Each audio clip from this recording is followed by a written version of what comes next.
Waouh. C'était très très long, non? Le temps d'arriver jusqu'à vous, là.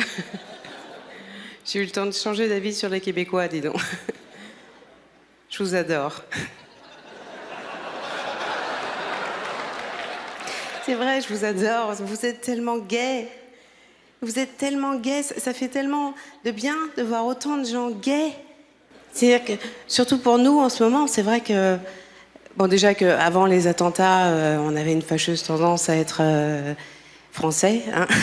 Mais là, encore plus. Et c'est d'autant plus plaisant d'être à l'étranger, du coup, pour nous maintenant, parce que c'est vrai que on a mauvaise réputation, les Français, à l'étranger. C'est vrai qu'à chaque fois que je venais au Québec avant les attentats, il y avait toujours ce moment désagréable où je prenais un verre avec un Québécois et puis à la fin, les langues se délient et le type te dit toujours oui, les Français, vous êtes arrogants, vous êtes supérieurs. Et, et aujourd'hui, maintenant, plus de critiques, plus rien. On sent une empathie vraiment forte. On a un statut de victime intouchable. Et on a l'impression qu'on pourrait tout dire, tout faire, sans que personne n'ose nous critiquer. Et c'est très plaisant. J'ai l'impression d'être juive. J'ai- et je me suis servi d'ailleurs de ce pouvoir magique il y a quelques jours dans Montréal. J'ai traversé en dehors du passage piéton, là. Et ça, vous ne faites pas ça, hein. Ici, c'est vraiment un acte de délinquance grave, hein. C'est-à-dire que vous avez des soucis ici, vraiment, hein. Et, et je me fais engueuler par un policier comme ça, et je lui dis, écoutez, monsieur l'agent, je suis désolée, mais je débarque tout juste de Paris, là, et c'est vrai qu'à Paris, on n'attend pas que la lumière des piétons soit allumée pour traverser, non. Non, on court dans tous les sens pour éviter les balles de Kalachnikov, monsieur l'agent. Et ça a marché, il était tout ému, il était... Non, c'est... Là, il arrive des trucs étranges. Moi, j'ai rencontré un mec très engagé aussi il y a quelques jours dans Montréal. J'étais à la terrasse d'un Starbucks qui donnait sur la rue directement. Et j'étais bien, j'étais en train de lire un bouquin, je me sentais bien en train de savourer un expresso. Et tout d'un coup, je vois un vélo dans mon champ de vision, comme ça, qui s'arrête net devant moi, comme ça. Et là, je vois un homme, plutôt beau gosse, qui me fixe comme ça. Et là, bon, c'est vrai que j'ai un instant, j'ai la faiblesse de penser waouh, mais dis donc, le mec vient de tomber amoureux, mais agressivement, là, vraiment. Et en fait, pas du tout, hein, pas du tout. Le mec me dit t'es au courant que Starbucks file 15% de son chiffre d'affaires à l'armée israélienne? Non, je suis beaucoup. Non, elle me dit bah si, Starbucks, chevalier du pouvoir, ok? Je lui dis écoute, je suis pas complètement bilingue, mais je suis pas sûre que ce soit ça la traduction. Et elle me dit, si, à chaque fois que tu bois un café, tu tues un Palestinien. Et puis je commence à douter un peu, parce que j'ai pas de personnalité. Donc je commence à... je commence à douter un petit peu, mais je voulais pas me rendre totalement à sa théorie, quoi. Je lui dis, bon, je crois que t'exagères un petit peu. Puis moi, je viens pas souvent chez Starbucks, là, j'ai pris juste un petit expresso. Il me dit, bah, t'as tué un gamin, bravo. Et le mec se barre, comme ça. Je dis, mais ça va pas ou quoi, là Parce qu'il y a d'autres gens sur la terrasse, il y a plein d'autres gens. Pourquoi moi, quoi? Pourquoi moi? Est-ce que j'ai une gueule de lanceuse d'alerte, moi? Je veux dire, pourquoi moi, quoi? Qu'est-ce que je... Et j'étais très gênée, parce que... Donc il y avait d'autres gens qui avaient assisté à la scène, et puis il n'y avait pas eu de débriefing, il n'y avait pas eu de commentaires. Et j'étais comme ça, et puis j'osais pas les regarder, mais en même temps, j'avais envie de les regarder, parce que j'avais besoin de soutien. J'aurais eu envie de pouvoir échanger un regard entendu avec ces gens, et de faire... Il y a un paquet de cinglés ici, hein. Mais après, je me suis dit, mais si ça se trouve, c'est vrai ce qu'il a dit? C'est que moi, je vis dans les années 40. Hein. J'ai pas Internet, j'ai pas de smartphone, j'ai pas la télé depuis 20 ans. Donc, si ça se trouve, je suis la seule conne à pas avoir cette information. Donc, je me suis dit, je vais pas aller regarder les gens, parce que si ça se trouve, je vais les regarder. Et là, il y a un mec qui va me dire, bah oui, on le sait tous, hein. C'est pour ça qu'on vient, nous, là, chez Chevalier du Pouvoir, là. Tous les matins, on vient tuer un Palestinien, ça démarre bien la journée. Du coup, je me suis levée, je suis partie. J'ai pas fini mon café, j'avais plus trop le goût de. Il y avait un peu un goût de pied de palestinien. Finalement, je pas. Et je me lève et puis je jette un regard furtif à la terrasse comme ça pour voir les gens. Et en fait, c'était que des jeunes avec des smartphones.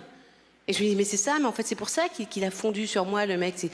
Mais c'est terrible que c'est pas parce que j'ai 40 ans et que je suis en train de lire un bouquin que je suis forcément en train de faire le deuil de ma vie sexuelle et que j'ai besoin d'un combat, quoi. Je veux dire, c'est terrible d'avoir 40 ans pour ça, hein. Les gens vous accostent plus que pour ça. Maintenant, moi, j'ai eu 40 ans cette année. C'est un vrai choc. Un vrai choc. C'est pas cliché. C'est parce que quand on dit aux gens qu'on a 40 ans, bien sûr, les gens te disent non, mais ça va, c'est pas vieux 40 ans. Non, c'est pas vieux 40 ans. Mais c'est vieux d'un coup. En fait, c'est ça le problème, c'est que c'est vieux soudainement. Parce qu'on vieillit depuis qu'on est né, bien sûr, mais c'est un processus qui est lent et progressif, si bien qu'on ne se voit pas vieillir. Et à 40 ans, soudainement, il y a une bascule au niveau...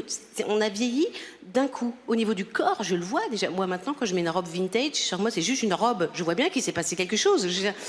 On a vieilli d'un coup. Et c'est terrible, ce sentiment d'avoir vieilli d'un coup. C'est encore plus terrible quand on est une femme, d'ailleurs. Parce que quand on est une femme, il faut en plus qu'on accepte cette loi, parfaitement injuste, hein, qui veut que les hommes de mon âge, auxquels je pouvais prétendre avant, peuvent, eux, soudainement prétendre à beaucoup plus fraîche que toi. Et c'est une loi qu'on accepte tout à fait spontanément. Moi, je me suis rendu compte que spontanément, je regardais plus les hommes de mon âge dans la rue. C'est terminé. Enfin, si, je les regarde, mais je les envisage plus. Je les regarde... Je les regarde comme un naufragé sur une île déserte qui voit passer le 10e avion de la journée un peu trop loin de l'île pour qu'il l'ait vu, quoi. C'est comme ça que je le regarde, mais je l'envisage plus. Mais il y a une bascule au niveau des exigences pour la femme de 40 ans. L'autre jour, j'étais dans la rue et je vois un chauve passer. Et je pensais à autre chose comme ça, puis d'un coup, je me dis, tiens, il est pas mal, ce mec. Un chauve. Non, mais je peux envisager sexuellement un chauve aujourd'hui. Non, mais c'est tragique. Enfin, je veux dire, il y a vraiment quelque chose de... Non, mais c'est tragique parce que, je veux dire, moi, dans le sens où, moi, il y a 1 an, les chauves, je les regardais avec un mélange de compassion et d'amusement, légèrement condescendant, quoi. Pour moi, le chauve, c'était une espèce à part de l'humanité. C'était entre l'aveugle et l'humain, le chauve, quoi. Et aujourd'hui, maintenant que j'ai les seins qui pendent dans le vide affectif, je peux envisager un chauve sexuellement. Non, mais c'est tragique vraiment ce qui se passe à 40 ans pour une femme. Moi maintenant, quand je suis au maximum de l'optimisme et que je me mets à rêvasser un peu comme ça, la première idée qui me vient, c'est « Oh, j'espère que le prochain mec qui voudra bien me baiser me plaira un peu. » C'est à ça que je pense quand même. C'est tragique. Et les gens qui te disent « Mais non, la vie commence à 40 ans. » Mais c'est faux, la vie commence pas à 40 ans. C'est vrai qu'aujourd'hui, on a des espérances de vie 80, 85 ans, c'est énorme. Mais on a la même usure du corps qu'en 1789, en fait. C'est ça le problème fondamental. Que moi, je sens que je suis foutue physiquement. Je suis flinguée. Je suis fatiguée. Quand il pleut, je boite. C'est fini. Enfin, c'est terminé. Le matin, je me lève. Jusqu'à midi, j'ai la gueule de Mohamed Ali, la voix de mon père. Enfin, mes cellules se reproduisent plus, manifestement. Je sens mes organes dégénèrent, vraiment. Non, mais je le sens vraiment. Quand je mets pas de déo, je sens la soupe, maintenant. La soupe? Mais pourquoi la soupe? Je mange même pas de soupe, d'ailleurs, c'est même pas ça, parce que je peux plus rien manger, je digère plus rien, on digère plus rien. Moi, ce système digestif est périmé, il n'était pas fait pour durer, vraiment. J'ose même plus pisser sous la douche, parce que chaque fois que je pisse, je chie un peu maintenant. Non, non, un peu.